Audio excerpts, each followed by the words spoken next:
Hey everybody, I'm Phil. And I'm Jenny. And welcome to another edition of Angry Asian America on ISAtv. Let's do it.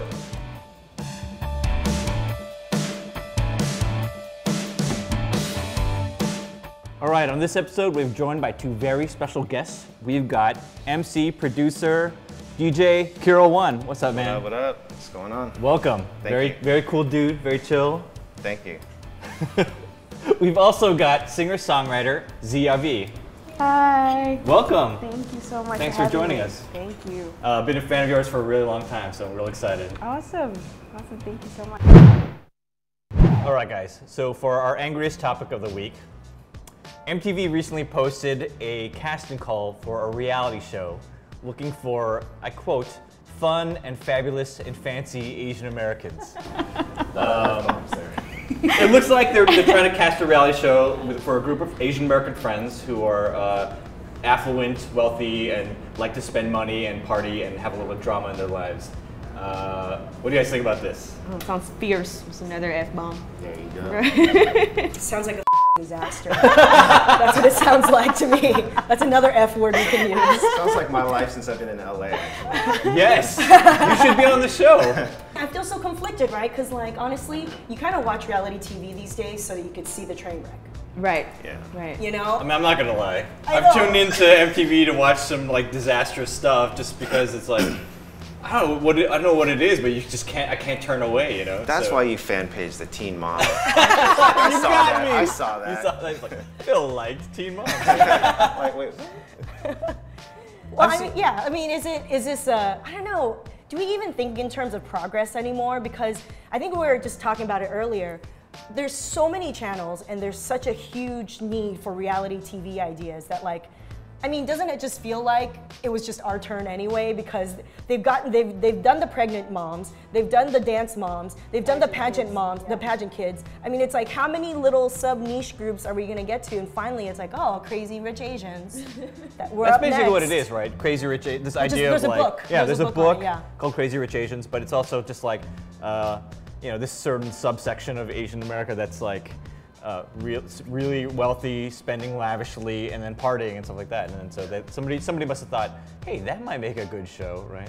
Well, I think, like, you know, with reality TV shows, you know, with the media, like, they always try to analyze like certain type of demographic that they'd like to cater to. Yeah. And you know, I don't really watch TV that much. I've owned my first TV for like the past like 6 years. I've been in America because.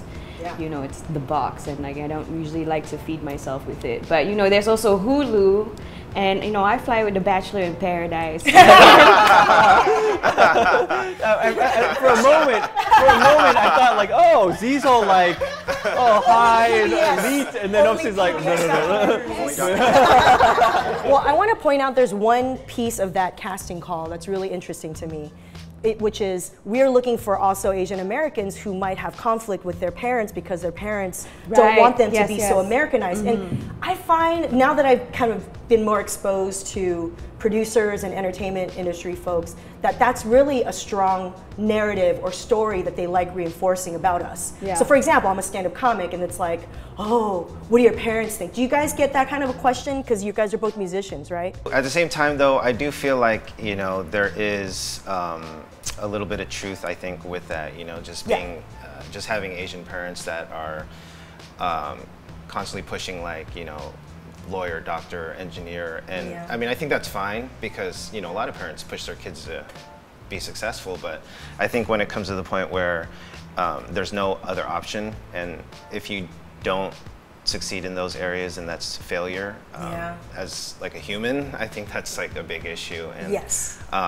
So in a way, I think that's kind of cool that they're bringing that to light.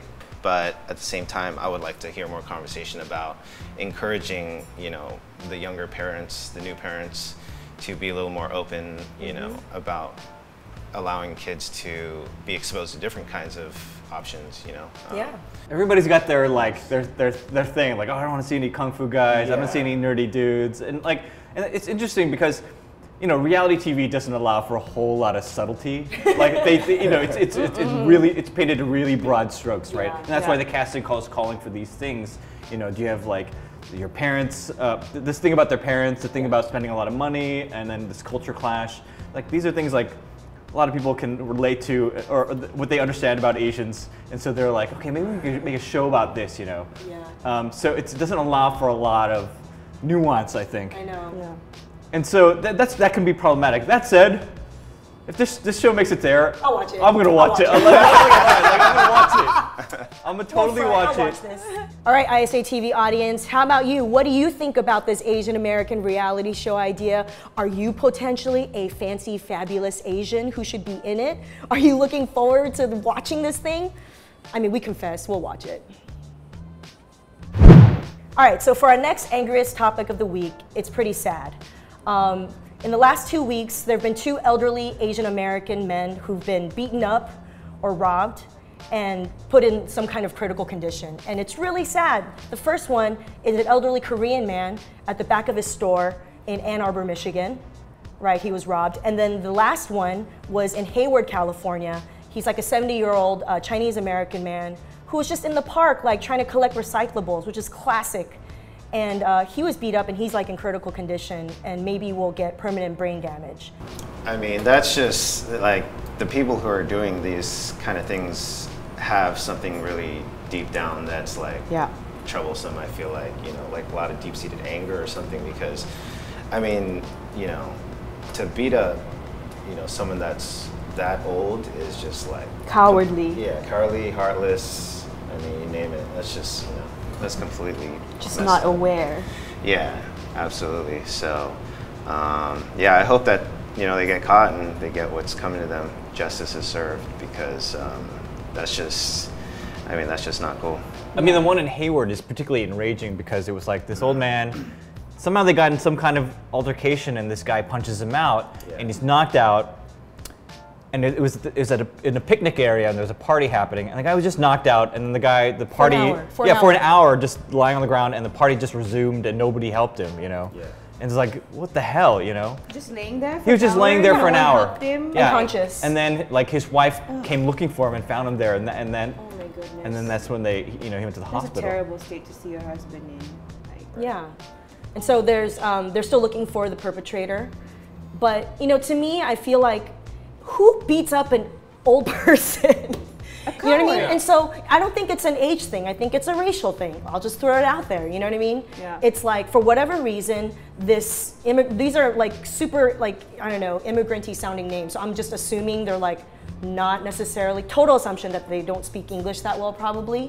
And that makes me afraid for like my parents, you know what I mean? Like, I'm Americanized, so I can talk back. I can understand if people are like making fun of me or taunting me.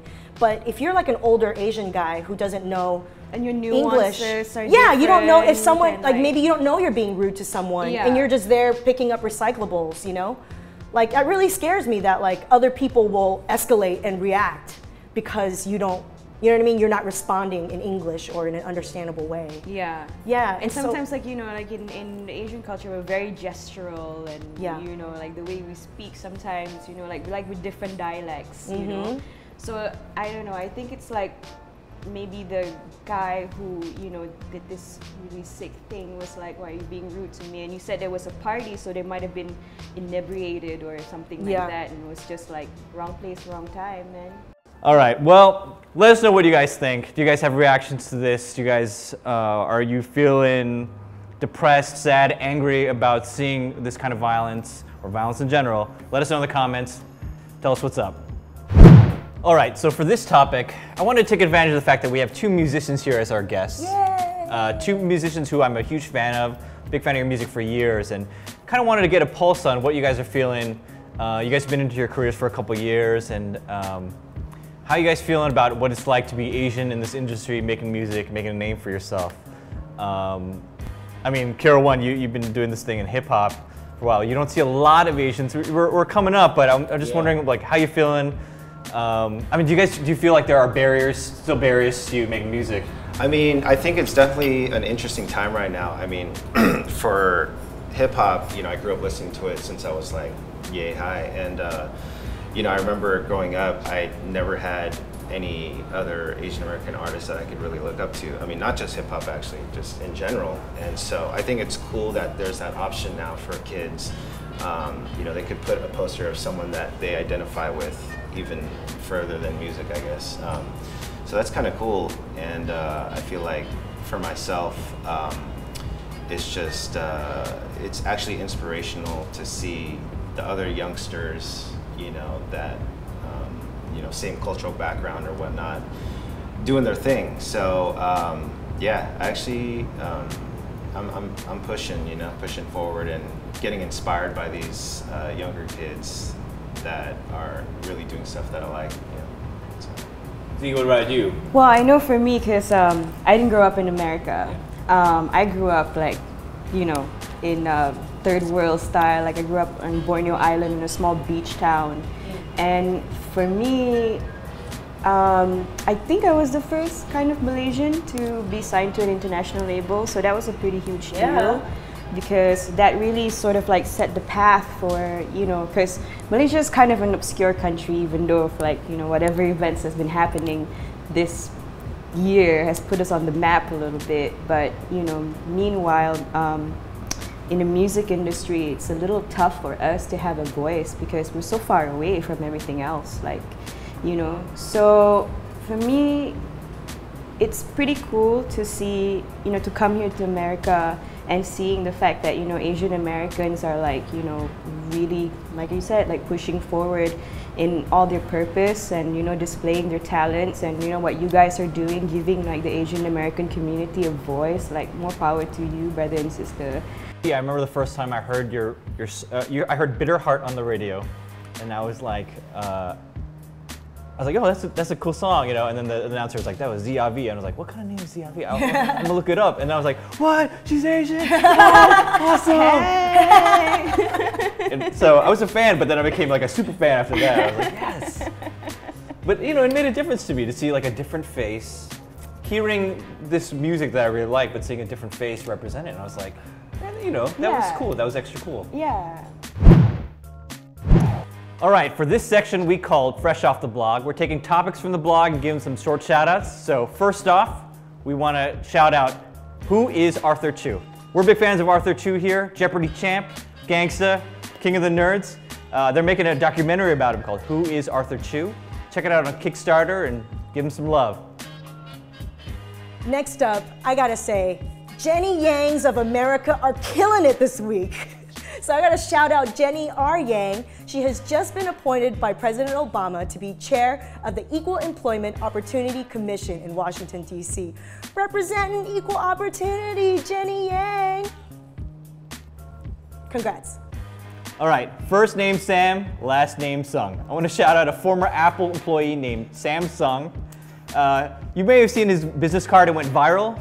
And so he recently auctioned off that business card for charity. He got like 2,000 bucks using his notoriety for a good cause. So shout out, Samsung. All right, you guys, Zee, Kero One, thank you so much for being our guest this week. This is our chance to let the ISAtv audience know where can we find you online, maybe plug a project, and what is making you angry this week. Awesome. You can find me on zeeavi.com. I'm zee.avi on Instagram, and then I'm also twitter.com/zeeavi.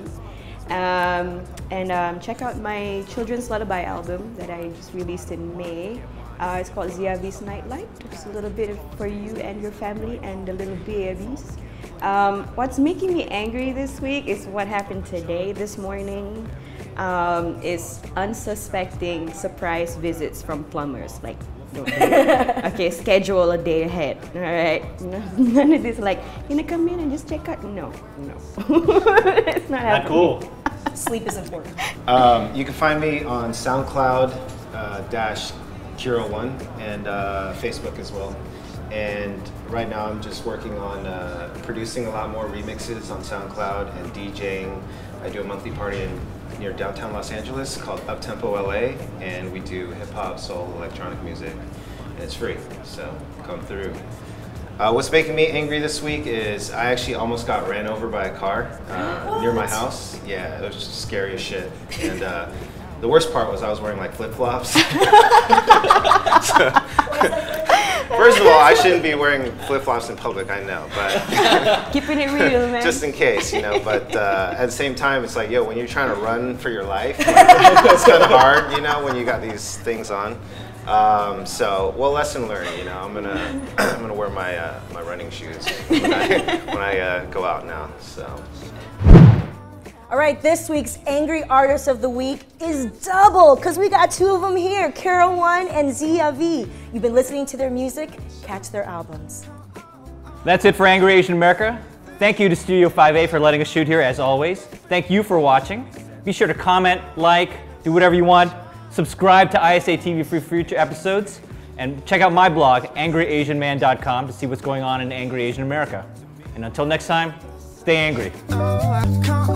Oh,